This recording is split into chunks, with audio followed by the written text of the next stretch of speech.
Kajian Kitab.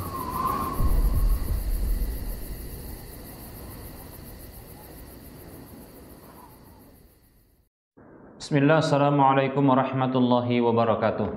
Innal hamdalillah nahmaduhu wa nasta'inuhu wa nastaghfiruh wa na'udzu billahi min shururi anfusina wa min sayyiati a'malina. May yahdihillah fala mudilla lahu wa may yudlilhu fala hadiyalah.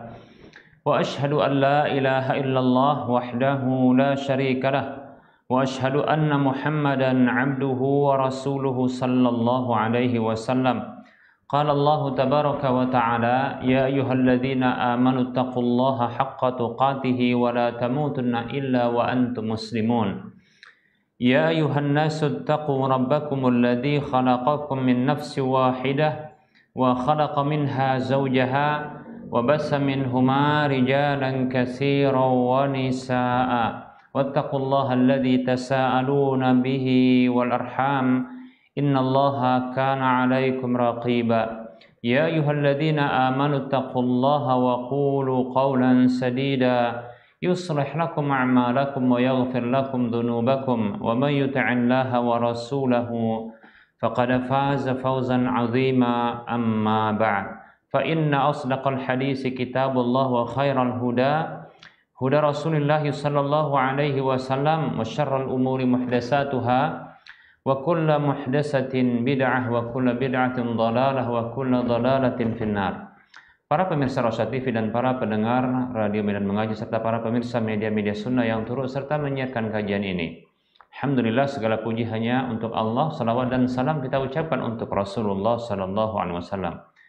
Berikutnya kita akan lanjutkan pembahasan tentang salat Jumat dan bahasan masih seputar tentang khutbah. Dan kali ini kita akan membahas terkait dengan apa saja yang dibolehkan untuk dilakukan oleh seorang khatib dalam khutbahnya. Hal ini perlu dibahas dikarenakan ada sebahagian orang yang keliru di dalam memahami apa yang boleh untuk dilakukan ini.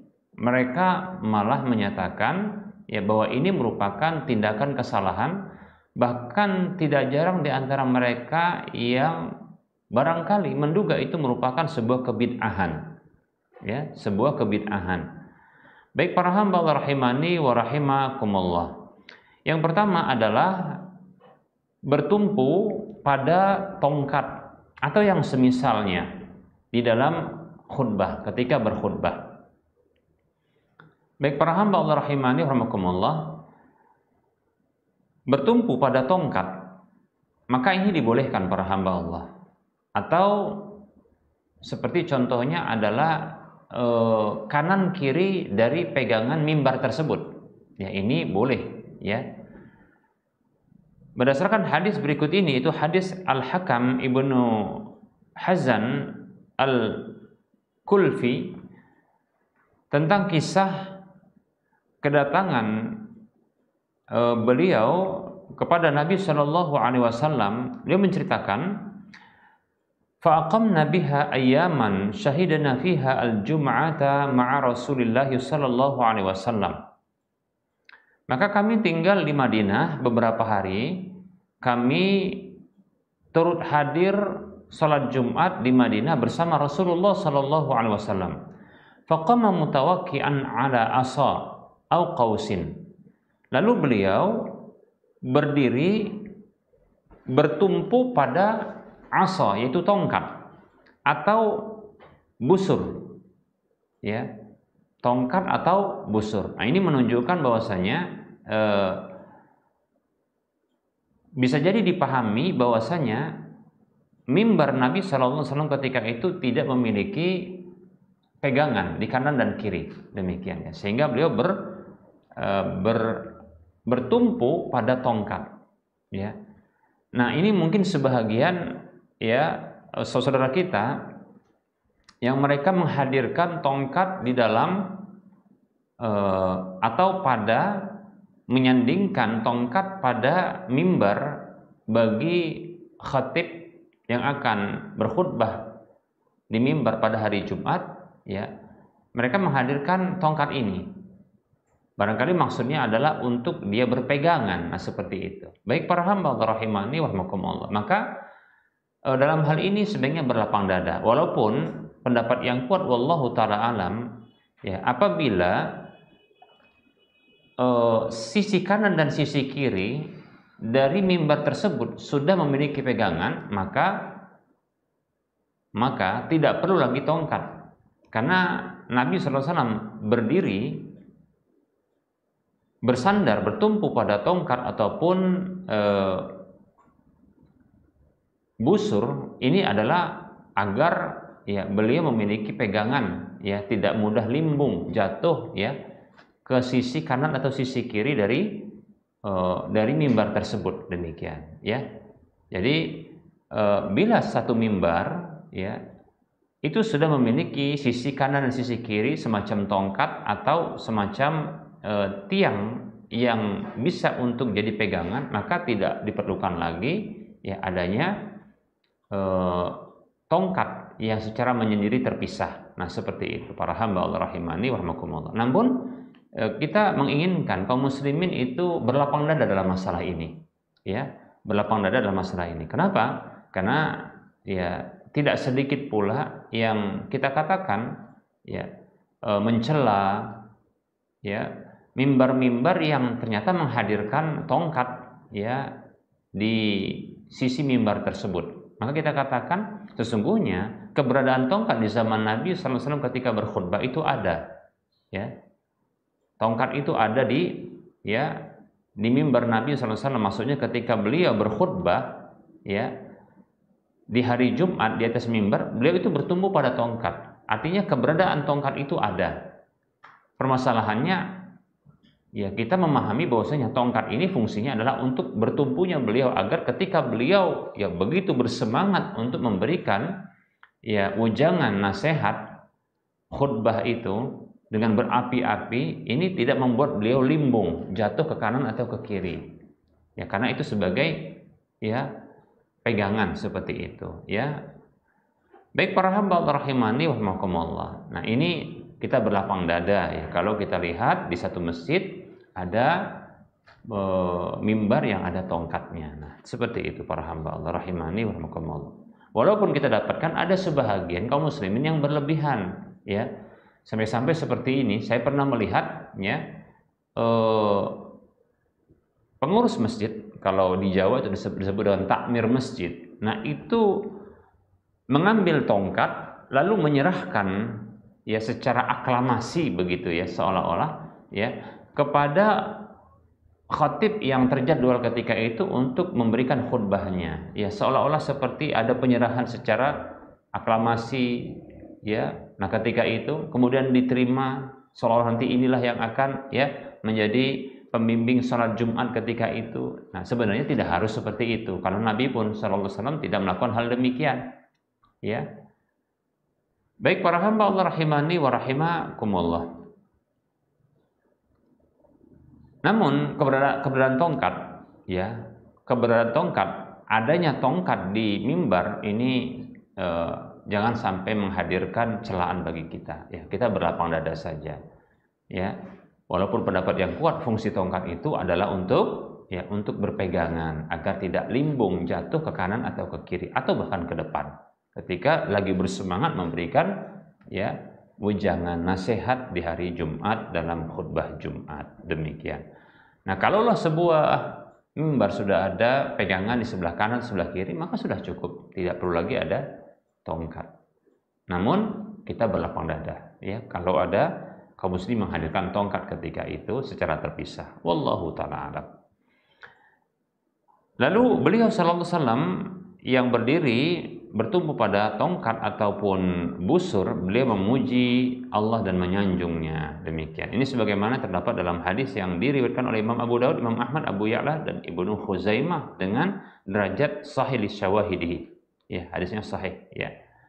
Kemudian ada hadis yang lain yaitu hadis Fatimah bintu Qais radhiyallahu anha ya, di mana hadis ini menceritakan tentang kisah jassasah, yaitu hewan yang dia berbulu ya, hewan yang berbulu yang tidak diketahui depan dan belakangnya. Demikian. Ya. Kemudian Rasulullah SAW bersabda ketika berkhutbah itu, wa ta'ana bi mikhsaratihi fil mimbar, dan beliau menekan ya dengan apa yang dipegangi oleh manusia ketika itu, maksudnya tongkat atau yang semisalnya, dia tekan itu ketika menyampaikan itu ya di mimbar. Beliau mengatakan hadhihi thayyibah, maksudnya ini adalah ya thayyibah, ini adalah thayyibah, maksudnya Madinah. Ini yaitu Madinah ini adalah thayyibah, ya negeri yang baik, thayyibah negeri yang baik, demikian ya. Nama lain dari ya Madinah adalah thayyibah atau taubah, demikian. Sebagaimana yang disebutkan dalam hadis yang diriwayatkan oleh Imam Muslim, Abu Daud, Tirmidzi dan Ibnu Majah, tentunya sahih hadisnya. Baik para hamba Allah rahimani wa rahimakumullah, ini menunjukkan ya boleh berpegangan, bertumpu ya pada tongkat ya ataupun busur atau apa saja seperti contohnya tiang-tiang yang ada di sisi kanan dan kiri dari mimbar tersebut. Baik. Para hamba Allah rahimani wa rahimakumullah, berikutnya ya. Nah, ini juga yang dianggap aneh terkadang ya, dianggap aneh. Saya yakin ya mungkin ketika kita mendengarkan hal ini, loh kok boleh ya? Nah, ternyata begitu ya. Apa itu? Coba perhatikan. Yaitu khatib boleh berbicara kepada orang yang hadir ketika itu, ketika ada kebutuhan. Contoh ya. Seorang khatib ketika melihat contohnya ada anak-anak yang bermain, lantas ya belum meminta ya berbicara, khatib tersebut berbicara kepada pengurus takmir masjid atau badan kemakmuran masjid untuk ya menyelesaikan keributan anak-anak di belakang contohnya. Seperti contoh karena khatibnya kenal dengan pengurusnya, contohnya Bapak Fulan, ya tolong dibantu untuk anak-anak tersebut ya diam contohnya, tertib ya mendengar ketika berkhutbah. Contohnya seperti itu. Ya. Atau contohnya ada anak-anak ya yang hampir terjatuh di lantai 2 mungkin, nah seperti itu. Lalu khatib tersebut melihatnya. Lalu dia minta kepada salah satu ya dari jamaah ya untuk bangkit menolong anak tersebut, demikian. Nah, begitu, ya. Atau contoh nih ya, khatib menanyakan kepada salah satu jamaah tentang waktu ya, waktu saat itu. Mungkin karena sedang asik menyampaikan menyampaikan khutbah begitu ya, sehingga lupa waktu. Dan ketika itu mungkin di masjid tidak ada jam dinding, tidak nampak. Ya, sang imam atau khatib pun tidak membawa jam secara khusus, demikian. Lalu dia ingin bertanya kepada salah satu jamaah yang ketika itu mungkin yang membawa HP atau memakai jam tangan, nah seperti itu, untuk menanyakan jam berapa ketika itu. Ya, ini boleh, tidak masalah para hamba Allah rahimani wa rahimakumullah. Baik para hamba Allah rahimani wa rahimakumullah. Nah, ini dibolehkan insyaallah taala. Nanti untuk dalilnya ya, seperti contohnya dalil di mana Nabi Shallallahu Alaihi Wasallam itu pernah ya bertanya kepada salah seorang sahabat yang berasal dari Ghatafan, ya, Ghatafani, ya, sahabat ya Ghatafani, yang begitu dia masuk ke dalam masjid, ya, dia langsung duduk, Maka Nabi Shallallahu Alaihi Wasallam bertanya kepadanya, ya, apakah engkau sudah sholat 2 rakaat? Maka katanya belum, demikian. Maka qum fasalli raka'ataini, bangkitlah dan sholatlah 2 rakaat, demikian. Hadisnya sahih dan ini sudah kita bahas ya pada pertemuan yang lalu-lalu, bahwasanya boleh ya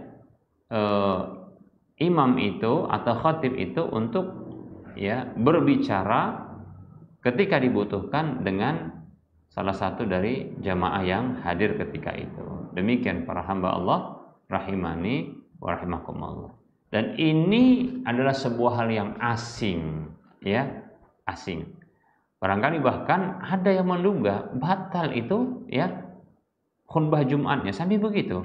Kenapa? Imamnya ngobrol, imamnya ngajak bicara dengan makmumnya, demikian seperti itu. Sehingga mereka pun menduga itu terlarang, itu tidak benar, demikian. Padahal tidak masalah, ya, tidak masalah. Seperti yang kita katakan tadi, Nabi Shallallahu Alaihi Wasallam itu dalam kondisi berkhutbah, sedang berkhutbah, datang salah seorang sahabat, ya, dari Ghatafani, ya, dia langsung duduk. Lalu Rasul tanya kepadanya, sudahkah kamu sholat 2 rakaat? Dia bilang belum, sholat, bangkit dan sholat 2 rakaat. Demikian, seperti itu. Baik para hamba Allah rahimani wa rahimakumullah. Apa berikutnya yang boleh dilakukan oleh seorang khatib ketika sedang berkhutbah? Yaitu memberikan motivasi kepada orang-orang untuk bersedekah kepada orang fakir, orang miskin, orang yang berkekurangan. Seperti contohnya, ya mungkin khatib ini merasa terenyuh dengan kondisi Palestina, katakan seperti itu, ya.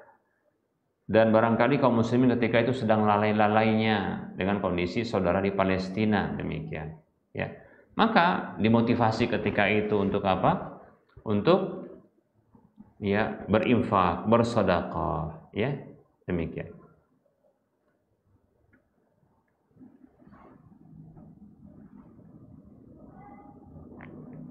Berdasarkan hadis yang diriwayatkan oleh Imam An-Nasa'i dengan derajat yang hasan dari Abu Sa'id Al-Khudri radhiyallahu anhu yang mengatakan, ja'a rajulun yaumal jum'ati. Datang seorang laki-laki pada hari Jumat, wan nabiyyu sallallahu alaihi wasallam yakhutubu, sementara Nabi sallallahu alaihi wasallam dalam kondisi berkhutbah. Bihayatin badzatin, ya, dengan kondisi yang memukau, kira-kira begitu, ya. Faqala lahu Rasulullah sallallahu alaihi wasallam, maka Rasulullah sallallahu alaihi wasallam bersabda kepada laki-laki tadi, ya, asallaita, apakah kamu sudah salat? Qala la, belum, kata orang tersebut. Qala, beliau mengatakan sallallahu alaihi wasallam, shalli raka'ataini, salatlah 2 rakaat. Nah, ini menunjukkan, ya, tadi, ya, seperti yang kita sampaikan, bolehnya untuk berbicara dengan peserta salat Jumat, demikian. Ya, ini Rasulullah bertanya kepada jamaah, ya, apakah sudah sholat 2 rakaat ataukah belum, demikian. Shalli raka'ataini, sholat 2 rakaat. Ini menunjukkan, ya, begitu ditekankannya sholat tahiyatul masjid, demikian. Kemudian wahasan nasa 'ala shadaqati fa'alqaw siyaban fa'atahu minha saubaini. Dan beliau memberikan motivasi kepada orang-orang untuk bersedekah. Lalu mereka pun mencampakkan pakaian mereka dan ia memberikan, ya, 2 pakaian darinya, demikian, ya. Baik para hamba Allah rahimani wa rahimakumullah. Hadis ini hadis yang dikeluarkan oleh Imam An-Nasa'i dengan derajat yang hasan. Nah, ini, ya, boleh untuk apa? Memberikan motivasi ketika dibutuhkan, ya, ketika dibutuhkan dan dilihat, ya, untuk segera, ya, berinfak dan bersedekah, ini tidak masalah, demikian.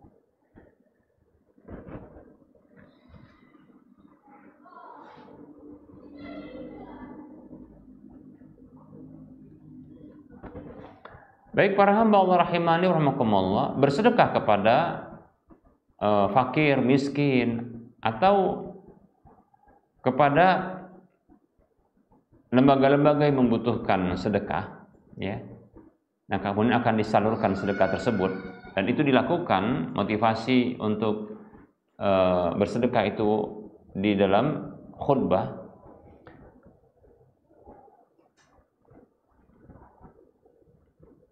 Yaitu dalam kondisi imamnya diam dari berbicara ketika itu, ya. Jadi setelah motivasi, maka imamnya pun diam ketika itu, ya. Adapun saat ini di mana ada salah satu pengurus masjid nanti yang berjalan berkeliling ya di depan dari orang-orang yang ketika itu mendengarkan khutbah, maka ini ya ini bentuk mengganggu ya, ini termasuk mengganggu ya kekhusyuan demikian ya. Atau lewat contohnya kotak infak ya, nah ini mengganggu. Para hamba Allah rahimani warahmatullah. Kalau mau adalah ya ketika berinfak ya ada motivasi infak dari khatibnya dan itu dibolehkan, maka setelah itu maka hendaklah khatib ini barangkali mengambil waktu untuk diam sembari untuk melihat antusias jamaah mereka untuk berinfak. Nah ketika itu karena sudah dimotivasi. Baik para hamba Allah rahimani wa rahimakumullah. Maka hindarkan ya untuk mengelilingkan kotak infak ketika itu. Lebih-lebih ada orang yang berjalan di depan orang lain yang sedang duduk memperhatikan ya khutbahnya khatib, lalu ada orang tersebut yang sambil berjalan ke setiap orang-orang yang duduk agar bisa ya memberikan infak. Nah, seperti ini kurang tepat ya. Tidak disyariatkan. Baik para hamba Allah rahimani wa rahimakumullah. Baik para hamba Allah rahimani wa rahimakumullah, kita cukupkan untuk penyampaian materi pada pertemuan kali ini. Ya masih tersisa sebenarnya perkara-perkara yang dibolehkan bagi khatib untuk melakukannya ketika khutbah ya di mimbar di hari Jumat. Demikian. Insyaallah taala kita akan lanjutkan ya pada pertemuan yang akan datang. Mohon maaf atas segala kekurangan, kita ketemu lagi di lain kesempatan. Sebelum kita mengakhiri perjumpaan, seperti biasa kita memberikan motivasi dan dorongan untuk mengeluarkan sebahagian rezeki yang telah Allah berikan, yaitu untuk merampungkan ya Masjid Al-Muwahhidin yang sedang dalam pembangunan.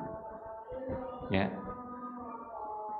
Bagi siapapun di antara kita yang pengen dibangunkan sebuah rumah di surga, minimal pahalanya 700 kali lipatnya, dan ini terus mengalir, terus mengalir ya, tatkala dimanfaatkan. Lebih-lebih infak itu dilakukan ya itu di tanggal 10 awal dari bulan Dzulhijjah, yang ini amalan paling dicintai oleh Allah Subhanahu wa taala. Ini adalah hari-hari yang paling agung di sisi Allah Subhanahu wa taala. Ya, oleh karenanya silakan transfer ya ke nomor rekening Bank Syariah Indonesia di nomor 71274855555 atas nama Yayasan Lajnah Dakwah Medan Kode Bank 451. Semoga Anda termotivasi dan semoga bermanfaat. Mohon maaf atas segala kekurangan, kita ketemu lagi di lain kesempatan. Wassallallahu ala Muhammad wa ala alihi wa sahbihi ajma'in. Subhanakallahumma wa bihamdika asyhadu an la ilaha illa anta astaghfiruka wa atubu ilaika walhamdulillahi rabbil alamin. Wassalamualaikum warahmatullahi wabarakatuh.